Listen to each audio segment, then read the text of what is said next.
Live from downtown Detroit, home of WDIV and Click on Detroit, Local 4 News at 5 starts now. A 5-year-old girl is accidentally shot in the head by her 4-year-old brother. How did he get a hold of a gun? And what is the mother saying about what happens? Leaders from across Metro Detroit come together to wage war on racism. Coming up, hear their declaration.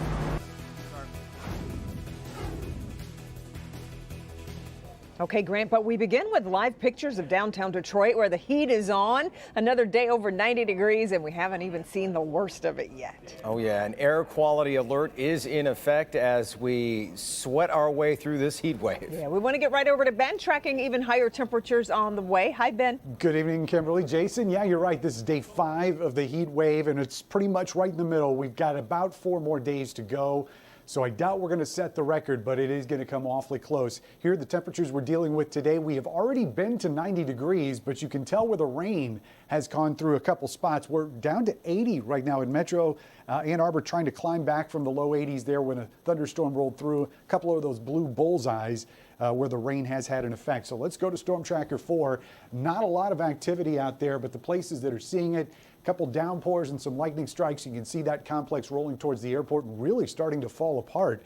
So not much left there as it moves off to the east. Now let's check the next 4 days. Air temperatures in the yellow boxes, those are going to be in the mid 90s, so higher than what we've been used to. Plus we start adding in the humidity, and those heat index readings on the left, 96, 99, 100, and 98. Plus those morning lows are going to be higher as the humidity increases. That is going to be the question as to whether or not we see some effects of this heat as far as heat stroke, heat illness, and that kind of thing. We'll talk more about that and see when we finally get some relief in just a few minutes, guys.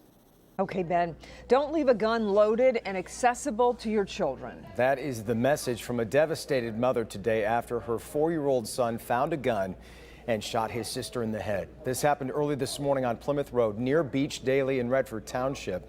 As Nick Monticelli reports, that little girl is going to be okay, but the family will never be the same.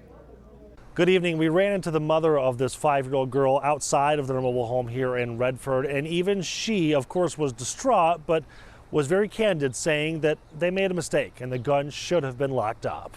She's doing very good. She's responding. She's healthy. She's perfect. She's smiling. That's all that matters to me as a mom. She is 5-year-old Karina Norwood. Her mother, Melissa Kaiser, says she is recovering at Children's Hospital after being shot accidentally by her 4-year-old brother. It happened around 1:30 this morning inside of this mobile home on Plymouth near Telegraph in Redford Township. I heard Karina crying. I can't breathe, and I got to her, and she was bleeding. She says her 4-year-old son has trouble sleeping. He woke up and went into a back bedroom and then found the loaded gun. He thought it was a toy gun, and he didn't realize that it wasn't a toy gun. Thinking it was a toy, he went into his sister's room and shot her in the head. It hit the top of her head, splitting her head open. Kaiser says there is a lot of damage, but Karina should be okay. Her head's messed up, but she is a really good, strong girl. She's alive, and that's all that matters to me as her mother. And I ask everyone to pray for her. Mom also says this is a very hard way to learn a lesson. I just advise all you parents to put up guns and keep them away from your kids, and don't let them be able to get them. A lock in the back room does not work. They're easy to open and get to. My baby got to it. There were 2 other people inside the home, a 1-year-old boy, he is okay, and the husband whom owns the gun, and it's registered too. It'll be up to the Wayne County prosecutor if the parents face any charges. We're in Redford. Nick Monticelli, Local 4. Redford police say both parents have been cooperative in this investigation. Karina was originally taken to the Beaumont Hospital in Farmington Hills, but was transferred to Children's Hospital downtown. Okay, take a look at this chart from clickondetroit.com tracking daily new cases of coronavirus. Today's total of 297 is down from yesterday. And it's also worth noting the number of hospitalizations has gone down in the past week. Those are the red dots on this graph. And finally, testing is up slightly with an average of more than 15,000 tests per day. You can find all of this data our team has compiled and laid out on our homepage at clickondetroit.com. With case numbers rising slightly, we're starting to see another trend. Local health departments sending out alerts about potential exposure locations. We saw one with Harper's Bar in East Lansing, Red Robin in Clinton Township, and most recently the Playhouse in Romulus. The question we had is, how do they figure out those locations? For the answers to that, we turned to Rod Maloney to show us how contact tracing works. Rod. Well, you know, Jason, it's a situation where it's a three-pronged process in terms of transmission, right? We've heard this before, but it's worth reiterating here. You've got close contact for 10 minutes with no face covering and allowing the droplets to do their infectious thing. And so if you find yourself with symptoms after being in a situation like that, well, the health department wants to hear from you. It's likely going to continue happening. The Playhouse Club in Romulus closed today, linked by the Wayne County Health Department to a dozen cases. Those who were there or at the Checkers just up the street in Romulus should be monitoring for the disease. The health department contact tracing now. Last week in Macomb County, the Mount Clemens Red Robin had 24 employees quarantined and had to close because of COVID as well. Susan Ringler-Cernelia of the Washtenaw County Health Department says if you have symptoms or were there, pick up the phone. That's when the real work begins, calling those in close contact. We very much want you to answer that call. And if we leave a message to please call us back. We cannot get this information. We cannot do the follow-up in any of this process if we're not able to reach and talk to people. Susan says you can call the health department to make certain the call you received was not a scam. And while we're all getting weary of COVID, its restrictions, and may even want to hope that its effects are in the past, Susan says we all need to find that second wind. Unfortunately, nothing's really changed with the virus. It's still circulating. We still have to do this work of tracing cases and alerting folks and all taking responsibility for preventing spread when we're out and about because it's out there. So contact tracing is about going and finding the people that were around so that they can learn more about the spread, the whys, the wherefores of exactly what happened in that particular case. And it's interesting in that a lot of contact tracing goes on without us knowing about it. It's only when it's in a larger public place that we hear about it in those cases that we just cited. Back to you. And I'm guessing, right, if somebody was at one of these places, what should they do? Well, they're going to call the health department. They should, because the health department is going to be asking you things like, okay, your symptoms, and more than that, are you set up so that you can be properly quarantined and healthy and have the services you need, should you need them? That's where it all starts, and then it spreads out from there, finding out who was there with you at that time. Exactly. Yeah, an important roadmap. All right, Rod, thanks.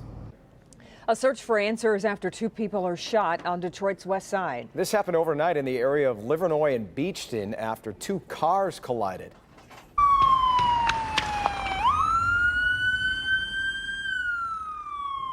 That's Detroit police trying to get a crowd to disperse. The shooting could have happened during this street party that police were trying to break up. We're working to learn more about this. Both victims, we do know, are in serious condition. Tonight, Mayor Duggan and the Detroit City Council are mourning the loss of a beloved staffer. DeAndre Watson was killed in an apparent murder-suicide in Westland over the weekend.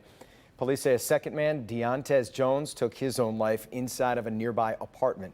Watson worked as a policy analyst in the office of Councilman James Tate. He was just 30 years old. Westland police are still investigating. Meanwhile, police are investigating a shooting that may have started with a crash in Highland Park. Happened this morning on Oakman Boulevard near Hamilton and the Lodge. Both vehicles have significant damage. We're working to get an update on the drivers as well as a possible motive. Today, a group of prominent civic and business leaders joined forces to send a message. They're declaring war on racism and coming together to make systemic changes to help win that war. Our Grant Herm shows us how they plan to do it. New Detroit was founded after the violent racial unrest in the 1960s and has been fighting against racism ever since. And we should say Local 4 General Manager Marla Drutz is a member of New Detroit, and today that group announcing in front of the city's African-American cultural anchor that they'll be fighting racism with a 21st century focus. Declaring that we are now engaged in intentional, deliberate, and lasting war on racism. Standing in the midday heat, 30 of Detroit's most prominent business, political, and philanthropical leaders declared they'd be pushing for systematic racial change in their organizations, in education, and in policing. We'll look in the mirror at ourselves, so our organizations reflect us, but then we'll also do cultural audits of our organizations and learn what we find and address those, which won't be easy and probably won't be pretty, but it's a place to start. The declaration broad, but necessary, they say, in the wake of protests over the deaths of black men and women at the hands of law enforcement. But it's not just social change. They're also working toward economic change, including health care in the wake of the coronavirus. Systemic imposition of oppression and denial of resources based on race will, in front of all of our eyes, have devastating consequences. For every dollar that a white family earns in income, a black family earns 57 cents. For every dollar that a white family has in wealth, a black family has 7 cents. A link to New Detroit's declaration will be up on clickondetroit.com. Also announced today the reopening on Friday of the Charles Redd African American Cultural and History Museum. The president of the museum saying they hope to remain a resource for those looking for a better racial education during these times right now. In Detroit, Grant Herms, Local 4. All right, Grant. Still to come on Monday, a Trenton mom refuses to give up hope. Just know that we're still looking for you and that my love is never going to stop and it's never going to end. New tonight, what this mother believes happened to her teenage daughter who's been missing for a year. And criminal charges come down for an encounter in a grocery store parking lot. But first, there are so many options, it's hard to know where to even start. Dr. McGeorge has the key things to look for when buying a face mask online.